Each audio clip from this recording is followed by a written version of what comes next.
ഇറ്റലിയിലെ വെറോണ എന്ന നഗരത്തിലാണ് കഥ നടക്കുന്നത്. ഇവിടെ മോണ്ടാക്യു, കാപ്പുലേറ്റ് എന്ന രണ്ട് പ്രബല കുടുംബങ്ങൾ തമ്മിൽ കാലങ്ങളായി കടുത്ത ശത്രുതയിലാണ്. ഈ ശത്രുത കാരണം നഗരത്തിൽ പലപ്പോഴും സംഘർഷങ്ങൾ ഉണ്ടാകാറുണ്ട്. ഒരു ദിവസം കാപ്പുലേറ്റ് കുടുംബം ഒരു വലിയ വിരുന്ന് നടത്തുന്നു.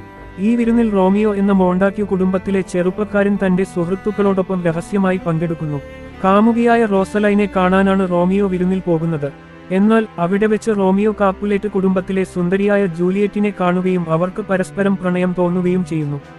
ഇരുവരും തങ്ങൾ ശത്രു കുടുംബത്തിലെ അംഗങ്ങളാണെന്ന് മനസ്സിലാക്കിയ ശേഷം പോലും അവരുടെ പ്രണയം കൂടുതൽ ആഴത്തിലാകുന്നു.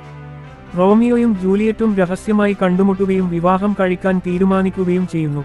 വൈരാഗ്യം അവസാനിപ്പിക്കാൻ അവരുടെ വിവാഹം സഹായിക്കുമെന്ന് വിശ്വസിച്ചുകൊണ്ട് ഫാദർ ലോറൻസ് എന്ന പുരോഹിതൻ അവരുടെ വിവാഹം രഹസ്യമായി നടത്തിക്കൊടുക്കുന്നു. വിവാഹശേഷം റോമിയോയും ജൂലിയറ്റിന്റെ കസിനായ ടൈബാൾട്ടും തമ്മിൽ ഒരു വഴക്കുണ്ടാകുന്നു. റോമിയോ വഴക്കിൽ നിന്ന് ഒഴിഞ്ഞുമാറാൻ ശ്രമിക്കുന്നുണ്ടെങ്കിലും റോമിയോയുടെ സുഹൃത്ത് മെർബൂഷ്യോ ടൈബാൾട്ടുമായി ഏറ്റുമുട്ടുകയും കൊല്ലപ്പെടുകയും ചെയ്യുന്നു. സുഹൃത്തിന്റെ മരണത്തിൽ കോപാകുലനായ റോമിയോ ടൈബാൾട്ടിനെ കൊലപ്പെടുത്തുന്നു. ഈ കുറ്റത്തിന് റോമിയോയെ വെറോണയിൽ നിന്ന് നാടുകടത്തുന്നു. ഇതിനിടെ ജൂലിയറ്റിന്റെ മാതാപിതാക്കൾ അവളെ പാരീസ് കൗണ്ട് എന്നൊരാളുമായി വിവാഹം കഴിപ്പിക്കാൻ തീരുമാനിക്കുന്നു.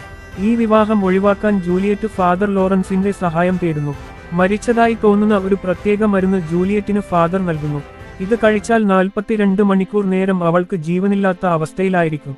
പിന്നീട് ഉണരുമ്പോൾ റോമിയോ അവളെ കുടുംബ ശ്മശാനത്തിൽ നിന്ന് കൊണ്ടുപോകും. ജൂലിയറ്റ് ഈ മരുന്ന് കഴിക്കുകയും അവളെ മരിച്ചതായി കരുതി ശ്മശാനത്തിൽ അടക്കുകയും ചെയ്യുന്നു. എന്നാൽ ജൂലിയറ്റിന്റെ പ്ലാൻ റോമിയോയെ അറിയിക്കാൻ ഫാദർ ലോറൻസ് അയച്ച സന്ദേശം സമയത്തിന് റോമിയോക്ക് ലഭിക്കുന്നില്ല. ജൂലിയറ്റ് മരിച്ചു എന്ന് തെറ്റിദ്ധരിച്ച് റോമിയോ ശ്മശാനത്തിലെത്തുന്നു. അവിടെ വെച്ച് ജൂലിയറ്റിന്റെ ശവകുടീരത്തിനടുത്തുള്ള പാരീസുമായി റോമിയോ ഏറ്റുമുട്ടി അവനെ കൊല്ലുന്നു. തുടർന്ന് റോമിയോ ജൂലിയറ്റിന്റെ അരികിൽ വെച്ച് വിഷം കഴിച്ച് ആത്മഹത്യ ചെയ്യുന്നു. റോമിയോ മരിച്ചതിന് ശേഷം ജൂലിയറ്റ് ഉണരുന്നു. റോമിയോ മരിച്ചു കിടക്കുന്നത് കണ്ട് ജൂലിയറ്റ് തന്റെ കയ്യിലുണ്ടായിരുന്ന കടാരയെടുത്ത് സ്വയം കുത്തി മരിക്കുന്നു. അവസാനം തങ്ങളുടെ മക്കളുടെ മരണം കണ്ട് മോണ്ടാക്യുവും കാപ്പുലേറ്റും കുടുംബങ്ങൾ തമ്മിലുള്ള വൈരാഗ്യം അവസാനിപ്പിക്കാൻ തീരുമാനിക്കുന്നു. എന്നാൽ അപ്പോഴേക്കും എല്ലാം വൈകിയിരുന്നു. ഈ കഥ പ്രണയത്തിന്റെ ശക്തിയും വിദ്വേഷം വരുത്തിവെച്ച ദുരന്തങ്ങളും വരച്ചു കാണിക്കുന്നു.